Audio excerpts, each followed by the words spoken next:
Kwenda huko. City. It's good to be back, guys. Good to have you back. Yeah, it's good to be back. Good to have you back. And good to see that your place is still Yeah.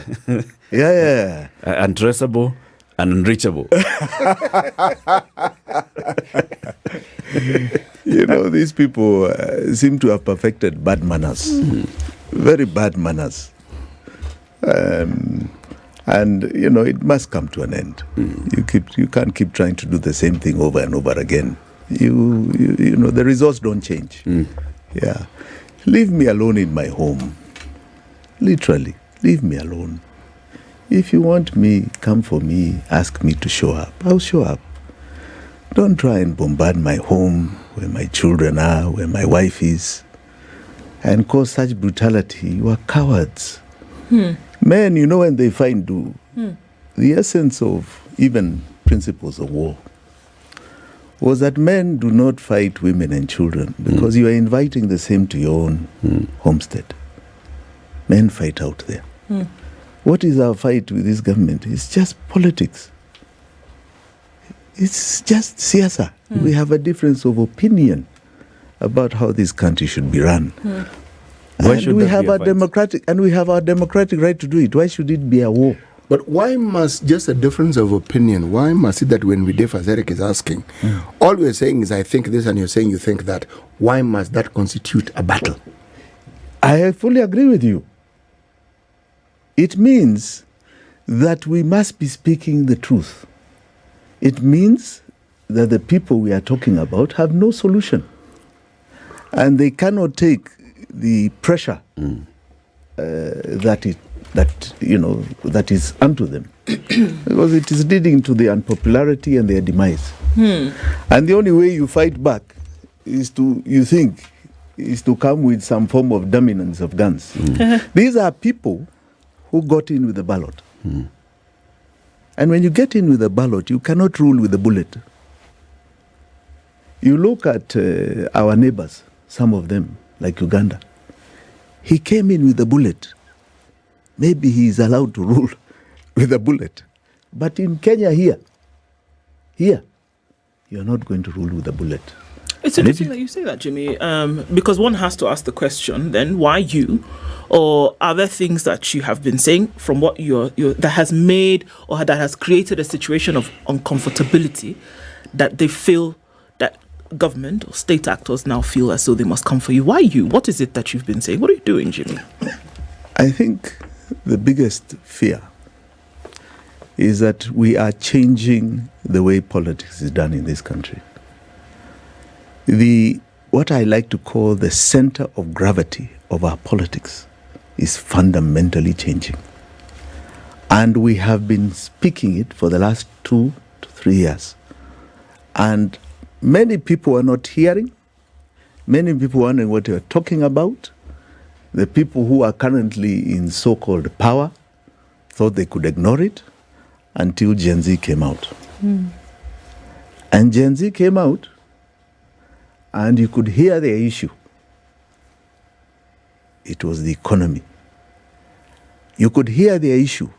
It was about ideological governance. And it was said over and over. And there was a sudden realization that just maybe there is another conversation where majority are. A big majority of Kenyans are there. It is not the traditional politics of my community, my sijui, my 10 friends, who are enjoying some cake, my coming to the table with the different wagogo from different regions. The politics that the Mzungu brought here long time ago, that has been perfected regime after regime, even after independence. That is going away. We have become united today on one very basic thing, the pain we each feel about the economy of this country. Each of us are wearing a shoe, we know where the toe is pinching. We know. Each and every one of us. And I'm telling you, maybe apart from Ruto's 10 friends, there's no Kenyan who is not feeling some sort of pain. That is uniting us, and we are starting to ask the hard questions. Jimmy, what is wrong? It's interesting, because if you listened to what the president campaigned on and his messaging, whatever the Gen Z were saying was like a welcome extension to what he was saying, because arguably the president actually ran a campaign on issues to a large degree, signed charters, issues. You're saying this is what we want to do, this is what we ought to do. And part of the reason why he even got the support, there are many who felt it was a departure from our old politics. Now the Gen Z came and said, actually, there's this little detail, there's something called a constitution, and there's this thing that you're bringing, but for now, our point of contest is this thing, this finance bill, for now, okay, and spoke about it. As I said, if what was campaigned on was meant, then the idea of thought leadership would have been embraced and have said, okay, we have a movement before us that tells us we must change. We've gotten the warning. It is clear. This message doesn't get clearer. But the moment Raila Odinga's people joined government, we didn't just go back to factory settings. We went back to factory settings in a rush. It's like we never moved. But the thing about thought leadership, it doesn't go anywhere. Not really.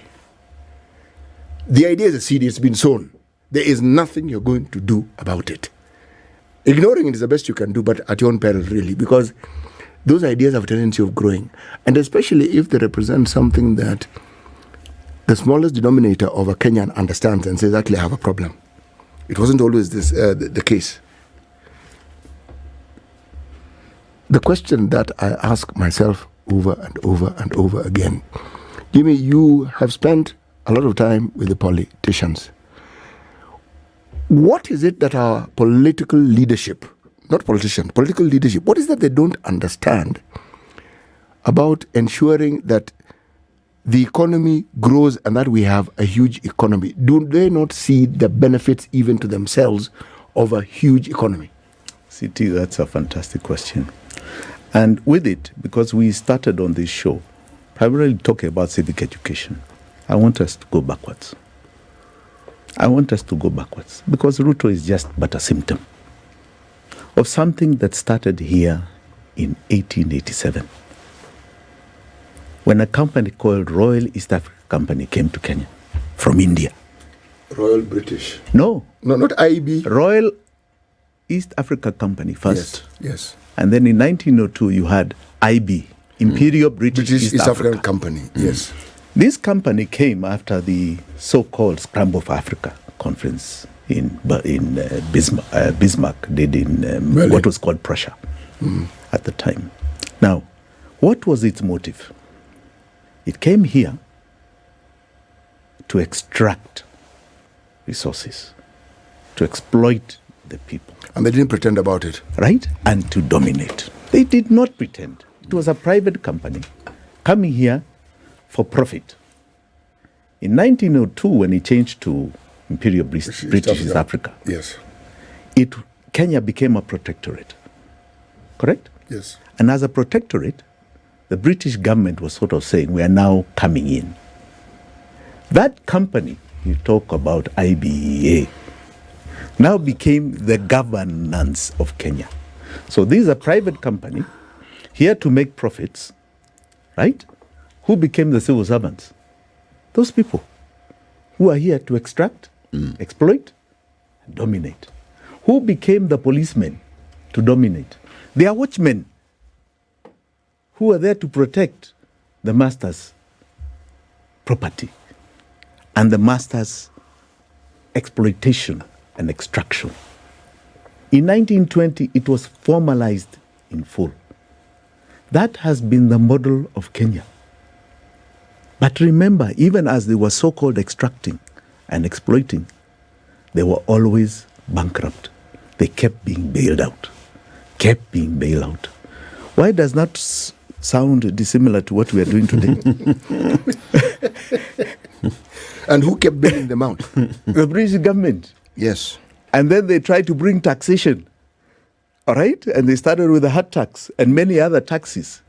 And that model continued in independent Kenya, where today you get to power with your 10 friends and you decide you're going to exploit, you're going to extract, and you're going to dominate. Do when you don't listen, askari wanatumwa kwako. Those are the watchmen. They don't even appreciate that you're the one who pays their salary from your taxes. Your taxes keep getting increased and your debt burden continues. That model has never, ever changed. Never. It's now been 100 years plus since 1920. So it's not decisive behavior, it's learned behavior. It's and if learned that's the behavior. case, can they, whomever they is, be blamed? How many people want to be elected to go to government to become rich? Where is this? Who created this model? That you become an MP or a governor or a president, go and get rich. In other countries, it's unheard of. To the same colonizers, in their countries, it is unheard of. Because government is supposed to be a place of service. So where did we get this model? It's because government, when it was created, and the model that was adopted from colonialism, was a profit motive. And it always went bankrupt. And it always got bailed out. 100 years, we have now reached the end. We have reached the end, CT. And that's what a lot of the political class are not understanding. This model cannot work anymore. It's a total shift now. The days when you are going to keep what you call planned poverty, where 60% are below the poverty level, and 30% are struggling to keep a job, and a few 10% or 10 friends are ruling and earning, are gone.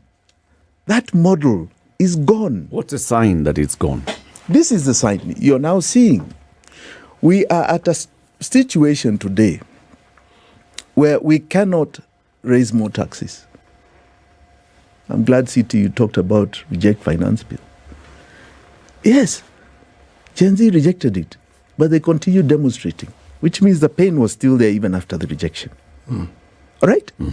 So the pain is still with us. You can't go that way anymore. You have exhausted your loan avenue.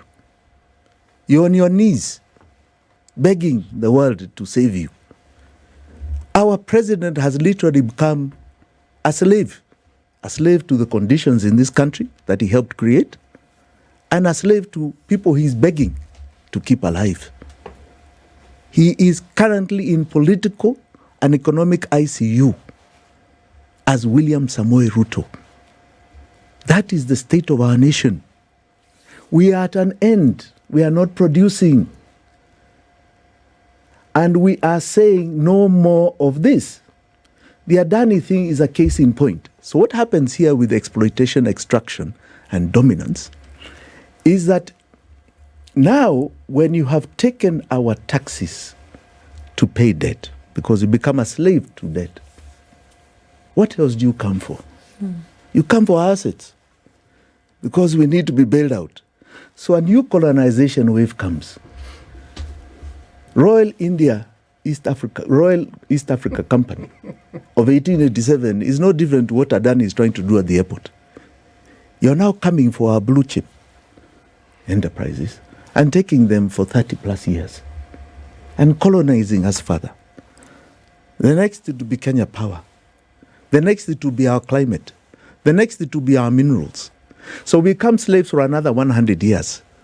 That is where we are. Because we have nothing. And are we going to agree this? I say no. We cannot continue this. This is the end of it.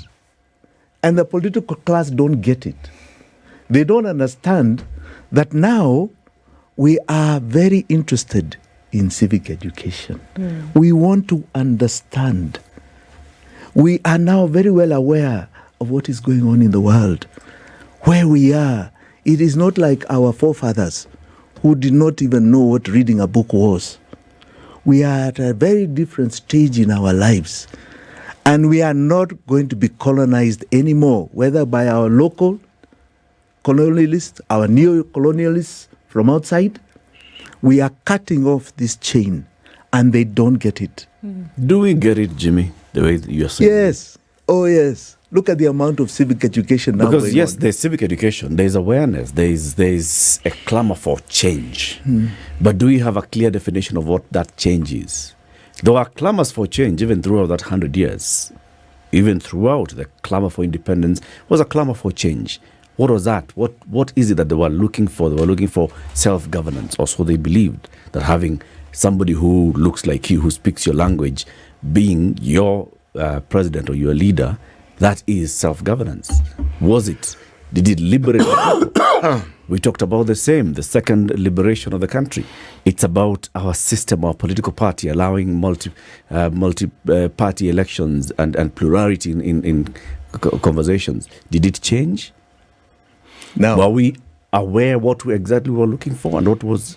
Because now you say now we have gotten to another point where we want change. Do we know what change we want? Yes. At each stage, we are cutting off what we believed was our chain. So when we had the clamor for democracy, for self-rule, independence, what was our chain? Colonialism. The white man ruling Kenya. Right? So we cut off that chain. That's what we saw as a chain. We saw as the chain. Right?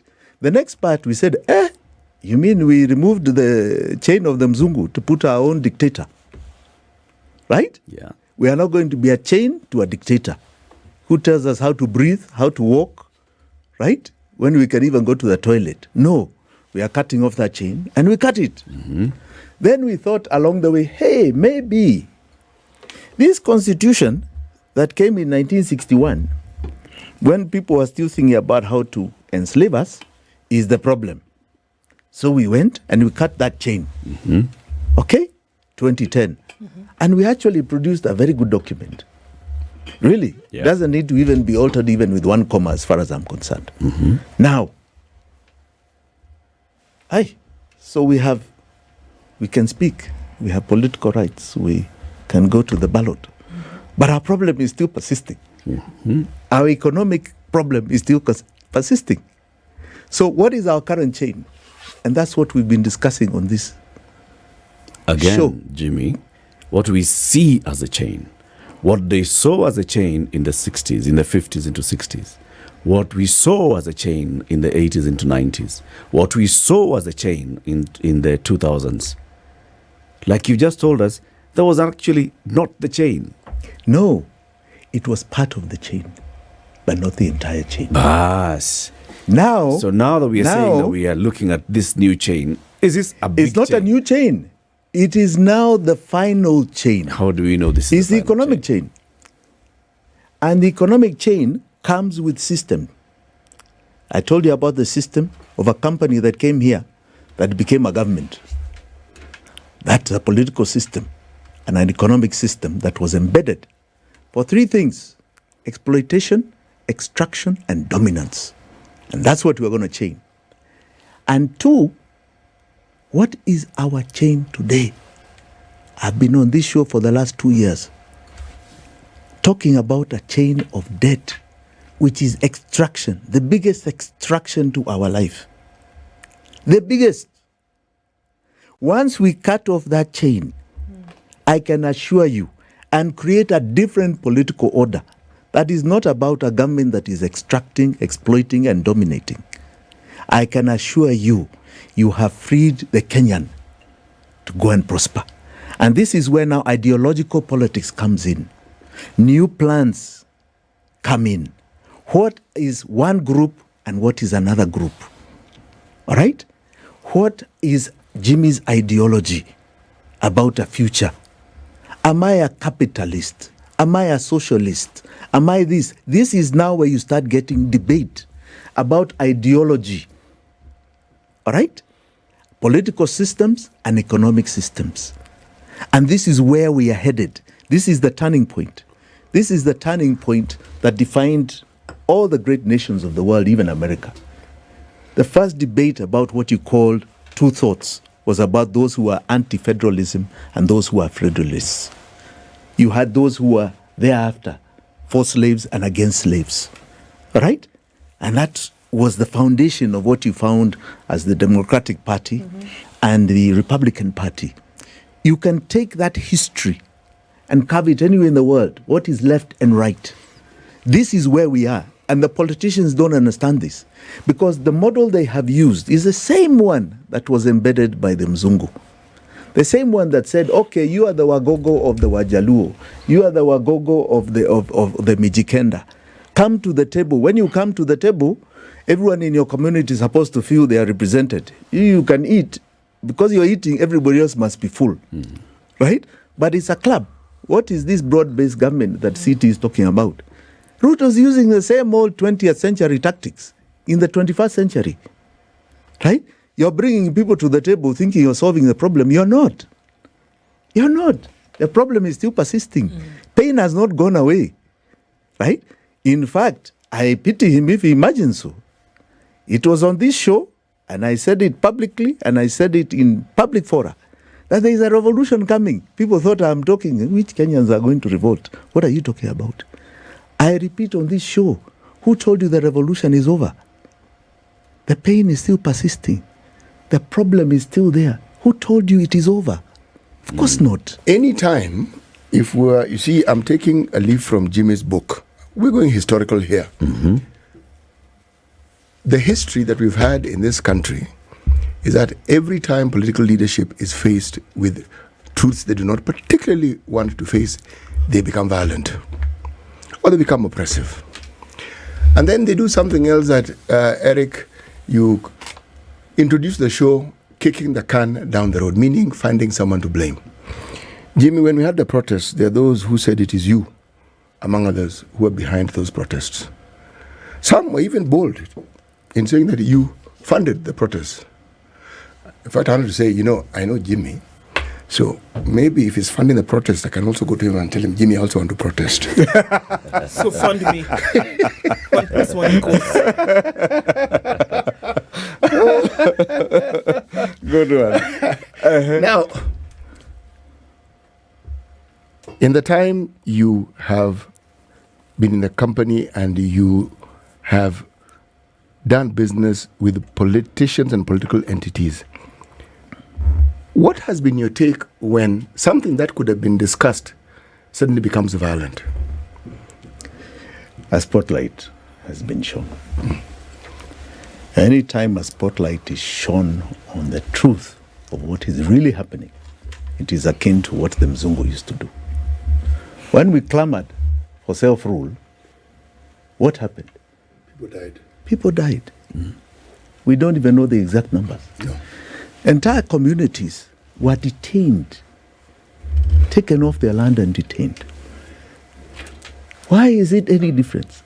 It is no different. Actually, taking off their land is putting it mildly. Their entire social structure and fabric was completely bastardized. Yes. Completely. Yes. The Swinnerton plan guaranteed that. Correct. Yes. So how is it different? Our foundation was wrong in most things. We can say we can take home 1 or 2 good things about the colonial era, such as the education system and institutions of governance that we didn't have. Even saying that they drew the map called Kenya. And we are happy to be together with our diversity and our strength and our numbers. But in reality, we inherited a rotten system. It was never about pulling everybody together. And it was so by design. It was so by design. Yes. So the system then, those that were in power then, they could see the winds of change coming. Yes. And they could see with this clamor for independence, there's something that these people want. Yes. And the net effect of it is overthrowing this system that we have. Yes. So let's run ahead of it. Yes. And find a way of managing it so that we protect ourselves and our status quo in another way. Yes. And they successfully did it. Yes. I want to add something to that, Eric. Is that it's significant that you note that as they were so-called allowing us to have our independence, catalyzed by some of the things that were happening here, like the war in the forest, Mau Mau. What was happening on the world stage? We had gone from World War I, II, to now a new battle for them out there. Remember the scramble of Africa? Yep. Was because of the European battle amongst themselves. Right? Now, what was the new battle? There was a new battle with the sudden rise of Russia, China, and communism. And two ideologies were coming into play, capitalism and communism. And the view, I can tell you, to our great so-called Europeans, was that if they do not let go of our great continent, we are going to be liberalized. Our freedom will come from the communist part of the world. Yep. They will arm us. They will make sure that we get our independence through them and adopt communism. And so they So they were managed. getting ahead of even communism's growth. It had nothing to do with feeling that we are okay. And if you note on the continent, a lot of the countries that sort of started leaning towards them, that was the advent of major assassinations of presidents. CT. Or political leadership that had Political stood out. leadership that stood out. It was not about Pan-Africanism. No. I think that was only in part. The main thing was that they had To the East-West communist divide. East leaning. And there are very many documented historical books that talk about the CIA specifically hitting leaders. Okay. If you look at now multipartyism, and I want you to just note the dates, the clamor for sub-Saharan Africa specifically to get into multipartyism, in as much as we clamored for it here, it coincided with a very interesting historical point in the history of Western Europe and Eastern Europe. It was the end of communism. So when the Berlin Wall was coming down, right? Russia was changing, right? Yep. So-called one superpower was emerging. Yeah. And the greatest thing with that is that you say, okay, now that threat has gone. We now need time to rebuild our economy, right? And the problem is that we now have a lot of enlightened leadership in Africa who've understood us, who know us, who know where we are going, Yep. right? Now we need to send them into a different arena, which is, Let them fight among themselves. yes, divide and rule. Okay? So they don't focus on what we're doing, all right? Yep. As we don't focus on what we're doing, we grow, right? So they grow exponentially, right? What comes the next phase?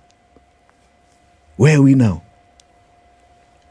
But Jimmy, there's a What's distinct happening difference. now? No, let him tell us. So where are we now globally?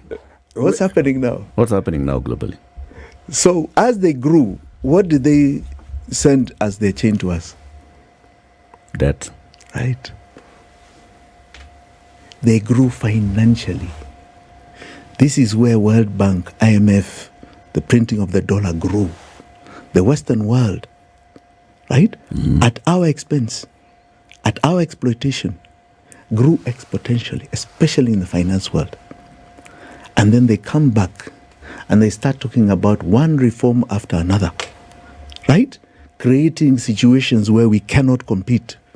Structural adjustment they started with, then globalization, then sijui nini, right? And as we are on our knees limping, right? Limping, they come and you offer you bailouts. Yep. Bailouts. And aid. Bailouts and aid. And cloud your mind. Yes. No. Now that comes now is the new colonization. Now we want to change our energy source of that potential. New colonization. Because it's not only climate, it is also minerals. Because you need battery life. Yep. It's minerals. New wave. The other thing we have, exploitation, is people. We have a young generation up until the year and the next 100 years. The young population is where? With us. Yep. You need them as The workers. youngest continent on the planet. Yes. It's a new wave.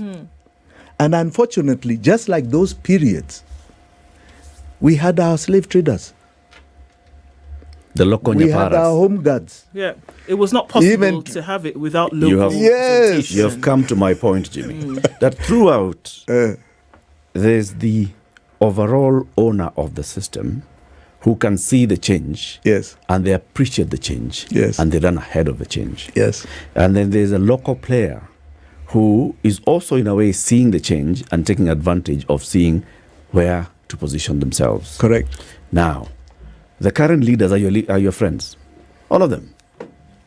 Ruto, Uhuru, Raila, Kalonzo, they're all your friends. You Yes. have sat, you have had conversations, you have dealt together. Many. If you're seeing it, I put it to you, they have also seen it. I don't think so. I put it to you that they have also seen it. I don't think so.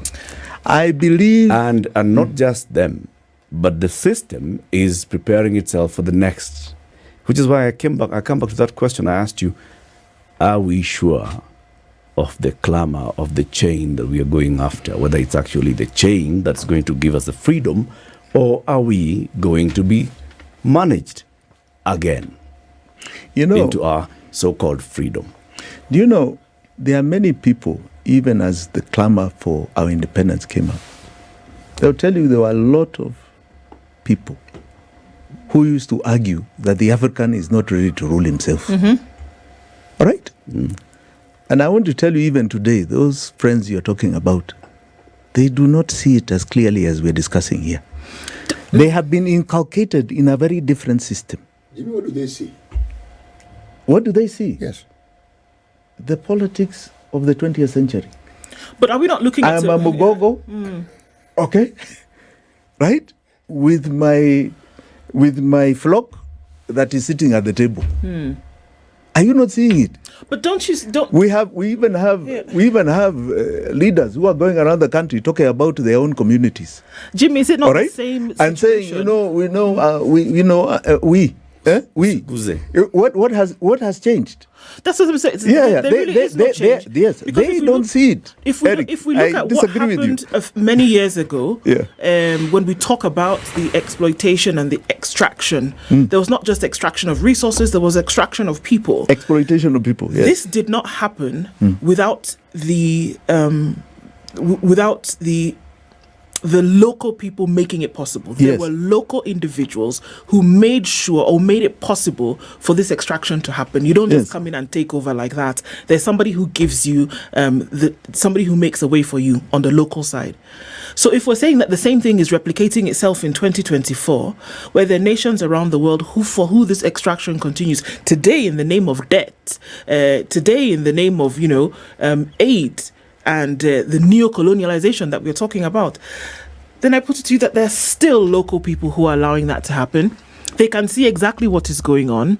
They know what is happening. But the personal benefit that was there 60 years ago still remains a source of motivation today. So in as much as they know what is going on, the personal benefits that they get far outweighs any other kind of attention that they're going to pay to millions of people in a population. That the millions of people whose families went and became slaves across the pond, today it's a different kind of slavery. But it still is that there are local individuals who are making it possible. They are in the minority, but they have the power, and so they continue to do it. I agree. That's why I'm agreeing with you and I disagree with Eric. You see, they do not see it.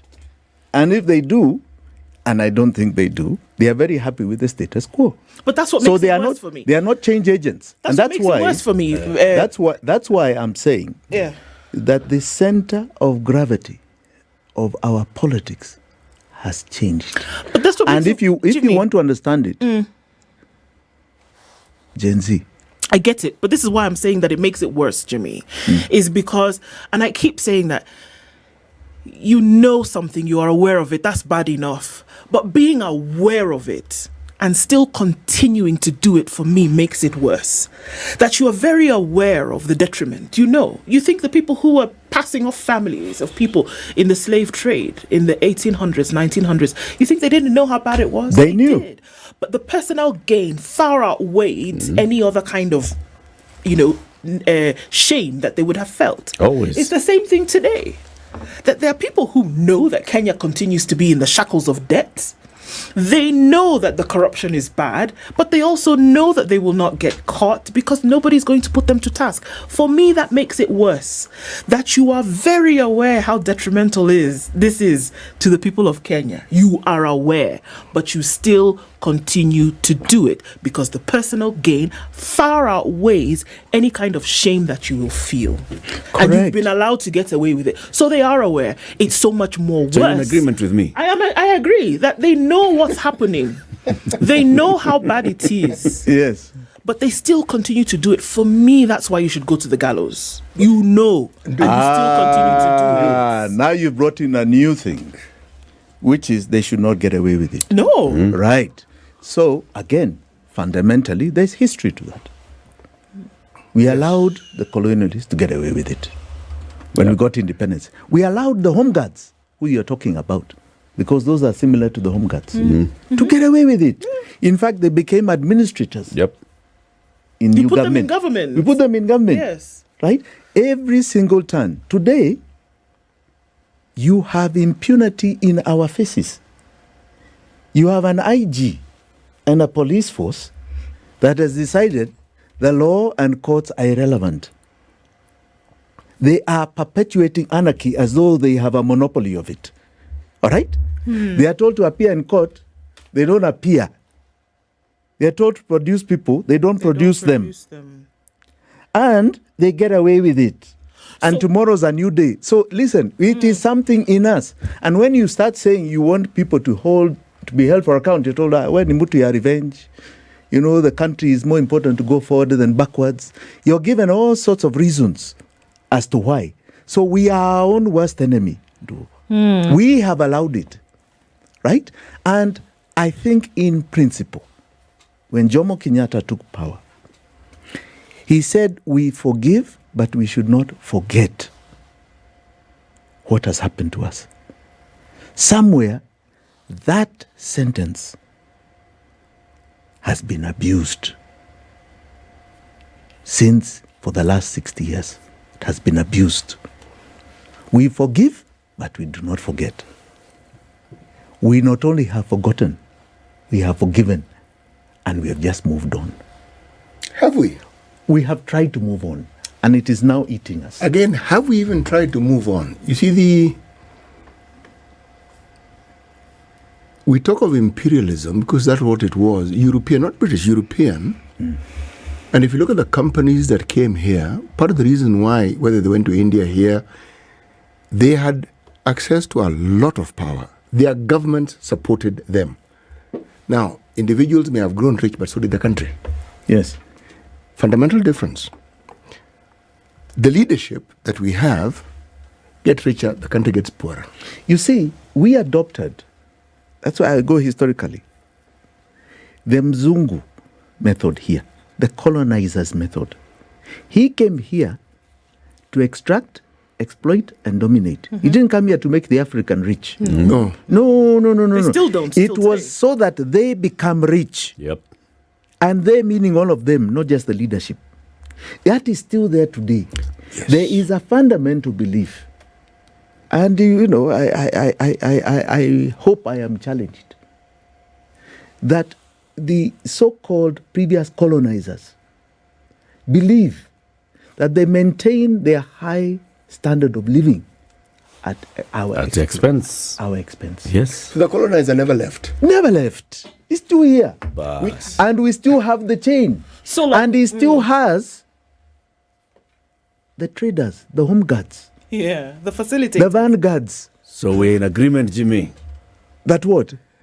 I'm just I'm saying the system is half these people, just like the ones who were saying that Kenya is not ready for there's no African that can rule. You know, some of those people were saying that literally believed it. All right?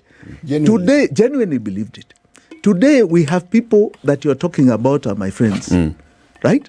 Who this conversation to them, it's like, what are they talking about? What are they talking about? They're in See, denial. this is the way. Yes, Jimmy, they're in denial. they're in denial. They'll even tell you, But oh, not that Kenya's they're too not seeing small.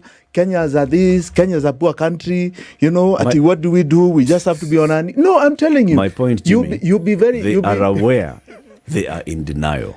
Are they? Yes. They are aware that times have changed. Clinically so.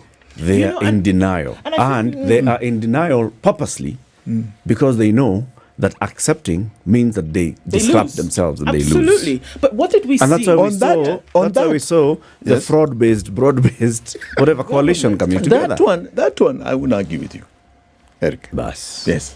But what did we see? I mean, look at situations whereby the status quo was going to be disrupted. And you can call me controversial or say whatever you want to say. Yes. But when the status quo was disrupted, Yes. where they would call particular leaders on the African continent strong men, Yes. they would get rid of them, Gaddafi being one of them. Yes. That they said, you know, you can actually promote, you can actually create, you can actually develop your own wealth. And it was anathema to Yes. the people who said, no, we can't have this kind of thinking on the African continent. Yes. So we get rid of you. Yes. Today we see the same thing still being propagated. Yes. That when somebody will stand up and say, no, we cannot have corruption. We cannot have people disappeared. We cannot have children not go to school. We cannot have a health system which does not work. What do? We abduct you. Yes. And we try to keep you silent. It is the same manner We of disappear thinking. you. We disappear you. But you know, Try to keep you quiet because you cannot be allowed to disrupt the Yes, we status didn't quo, do the hour. which allows us to continue to extract. Yes.